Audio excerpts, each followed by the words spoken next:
Hey everyone, couple questions to start this one off. Raise your hand if you have ever Googled how to parent a violent child. Who out there, raise your hand if you have ever Googled, how do I know if my toddler is a psychopath? If you raise your hand to either one of those questions, you are not alone. Both of them are the things that I've done. A little background on me. I am one of 4 girls. I have 3 sisters, no brothers. We grew up, I remember some fighting here and there, maybe some like slapping, maybe a little hair pulling, but nothing extraordinarily out of the normal, nothing extraordinarily physical. So growing up with only sisters, not knowing what little brothers are like, not knowing how different boys are, really has been an interesting just concept as a mom now of 3 boys. When Lane was born, honestly, I don't remember a whole lot about Lane as a little baby and toddler. I think I had a lot of postpartum stuff going on, and so I might have blocked out a lot of it. But I do remember he was a biter. He was a fighter. I do remember him just constantly causing trouble with his older sister, who was a year and a half older. His younger sister, which was probably just under 2 years younger than him. And I just remember him being obnoxiously physical and fighting. And like one time, there was one day that he had just picked on his sisters. They'd been crying all morning, complaining about him. I had been on him and on him and on him. Just stop doing this. Like, just be kind, try to be nice. And it was 10 a.m. I'm not proud of this, but I had finally completely lost it.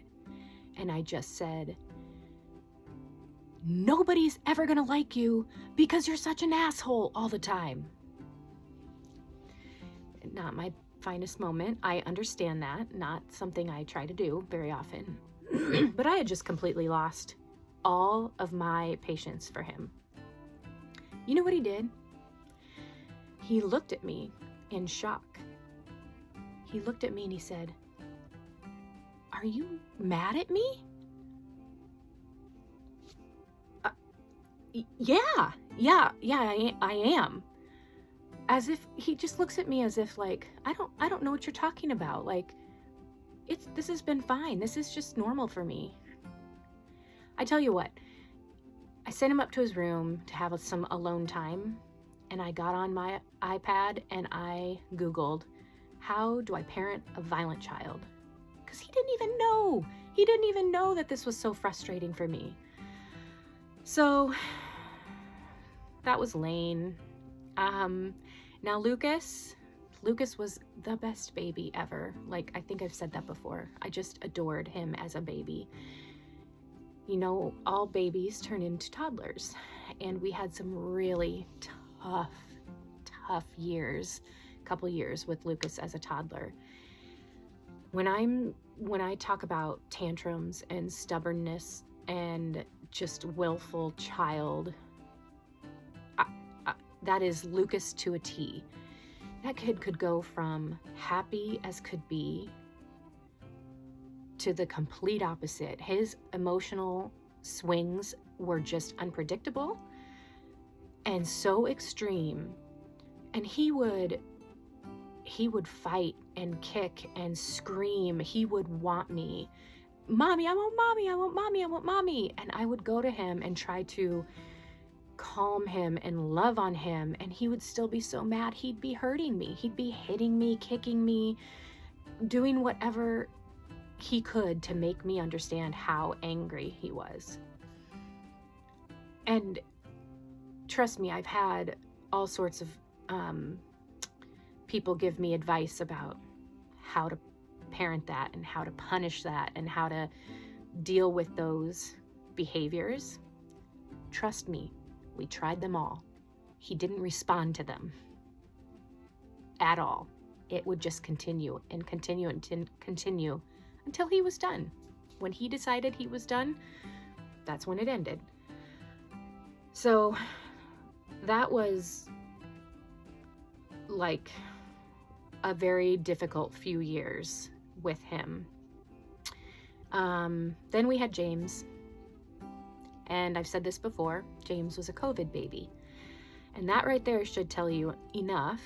But if it doesn't, these COVID babies are something out of the norm. I'll just tell you about, well, first of all, he was like Lucas number 2. He just, same way, his tantrums, his ability to go on and on and on and not let up was impressive. He was also one to hurt me. I've got scars on my hands from him scratching me with his nails and all those things. So let me tell you a little story about James. Back in December this last year, we got 2 kittens. These teeny tiny little kittens that were just adorable and wonderful and have been an incredible addition to our family. At first, James seemed a little indifferent. He didn't care too much. And then he just, I think, all of a sudden decided that he really loved them. So he did a lot of chasing, smashing, smothering, carrying them by their necks. We had to do some education on how to handle the kittens. But James didn't care. He still just manhandles them the way he wants to. I really truly think he loves them, but he's gonna love them to death. Well, that was until I started seeing some other little things, like he would put the cat down and then kick it as it ran away. Or he would be holding the cat and the cat wanted down and James would just chuck it, just throw the cat. I've seen him use the cat as more or less a bat and hit a ball across the floor. Here's the best part. Anyone have a microwave at under the countertop level? Not above, but down, down at child level. We moved into this house and there was a microwave just under the countertop. At first I'm thinking, okay, this is new, this is fine. And then we realized how easily the little ones can access the microwave. So John had joked around about, I hope they don't put the cats in the microwave. Well, we had some friends over one night and we were standing around in the kitchen talking, and I witnessed James holding a cat, opening the microwave, starting to put the cat in. He's gonna microwave my cat. Now, if harming cats isn't the number one red flag for a psychopath, I don't know what is. Because I ran straight to that computer and I said, how do I know if my toddler is a psychopath?